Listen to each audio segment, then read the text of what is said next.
You gotta go back there, bro. My balls are still back there. Top of the morning. Welcome back to the channel. So this is gonna kind of be like our intro video, I guess. The first serious video. There's a bunch of clips and stuff like that, but we got a lot of stuff in store. As you guys know, I'm the owner of the Civic, Foxy B back there.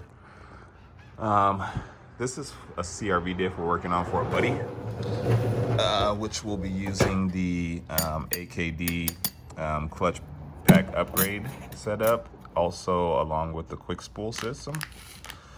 So this is the element diff with the dual ramp assembly. We're gonna go ahead and get this thing bust open.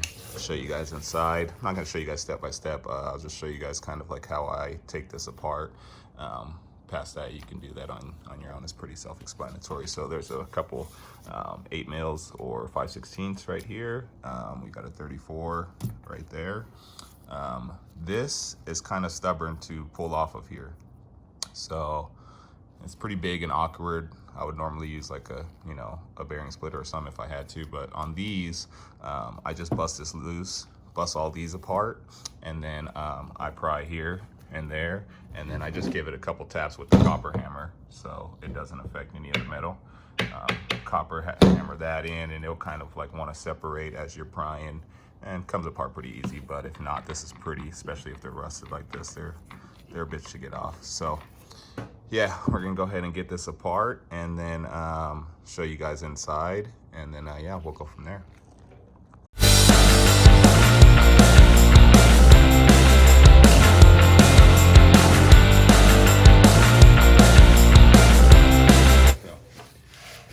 Got everything apart. As you see, this is the clutch pack assembly. We're gonna go ahead and get this all taken apart and then show you guys how it works. There's a clip there, if you see.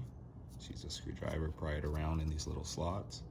That'll come off, and then there'll be a plate, friction disc, and then there'll be another ring. As you see here, we have a little bit of play, so we're gonna try to 86 as much as that as we can.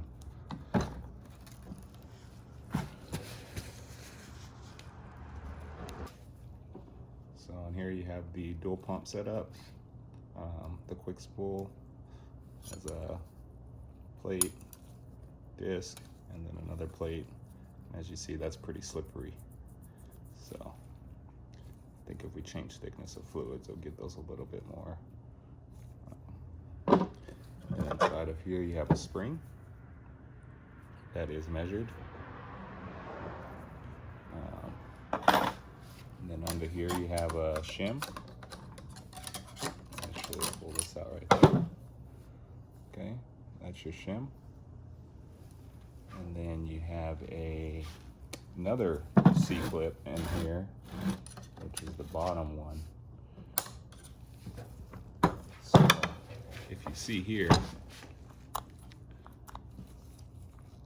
that play, we're gonna try to 86.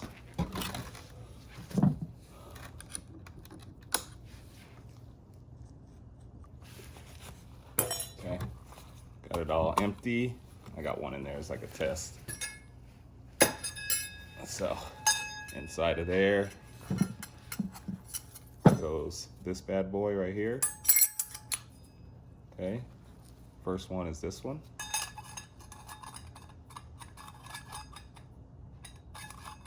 And we'll go ahead and put a little lube on those just so they have oil. There's not a dry, I mean, obviously it's all gonna leak out, but just something on them to not let them dry rub. We're gonna keep stacking those up and then go from there.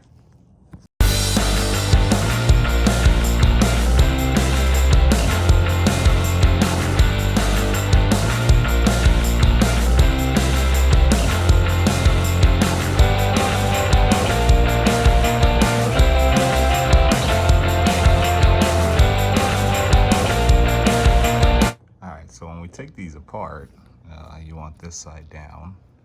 One's a pump in, one's a pump out, and then So when you put it back together, because there's these little springs in here, and kind of work like a D10, I guess. So if you set the spring there, set the ball there, you should be good to go. You can see the orifice there where I drilled. Let me find out where the hell I'm looking at. Oh, there it is, right there. So it's got more volume, and then that's ready to go to put back together.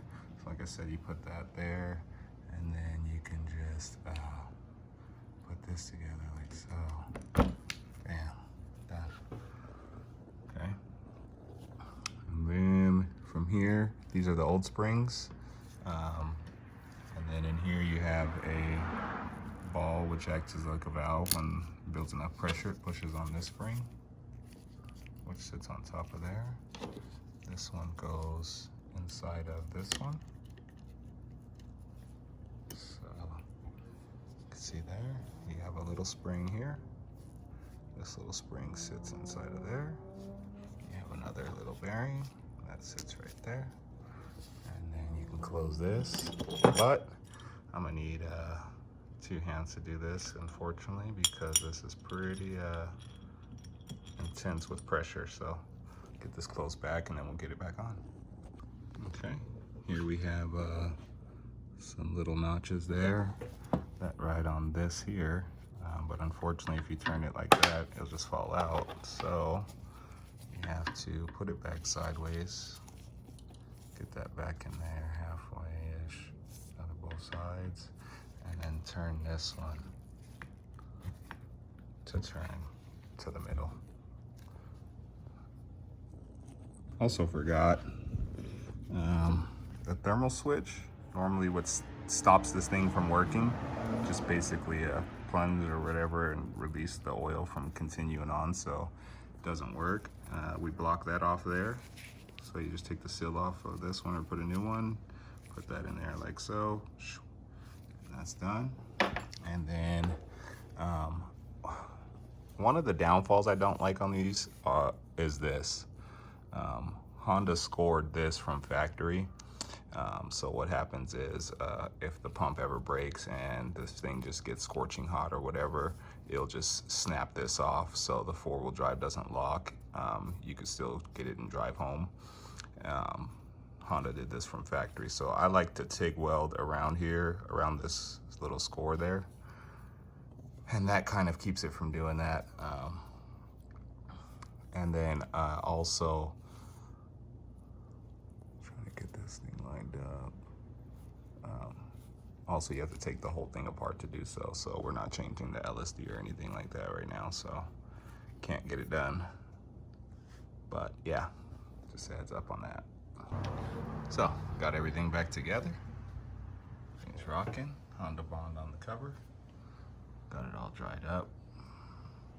Gonna scrape this side real quick and then get this thing back closed up.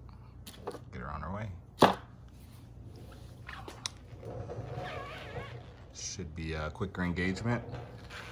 This thing comes, new kit comes with extra friction discs to kind of eat up some of this play in here. So this has very minimal play. So it should be pretty much working already. Once that dual ramp kicks in, logically this should work. So we'll see. We'll get it together. We'll get it back on the EK, and then we'll test her out and see what works. If it works, if it works. If not, then we'll lock it up and we'll add a viscous. We know that works. So just want to see. Get this all closed up and then we'll continue on. I was probably going to wrap up this video for sure. I know I didn't show much of installing inside of here, but like I said, I showed you the basics. It's pretty simple. Showed you the pattern, which order they go in. Past that should be pretty self-explanatory. There's tons of videos on the AKD, and the Red does a couple videos too, so you can check some stuff out there if need be. But yeah, you should be good to go here. Car's not making much power, all motor on nitrous, so shouldn't be a problem. I'd be interested to see how this holds up against 500-600 horsepower though. That would be interesting. But since I got you guys here, show you guys a couple of the builds. This is the EF all-wheel drive. Trying to get some more numbers here. It's a couple things we're doing. So building a dog box, trans.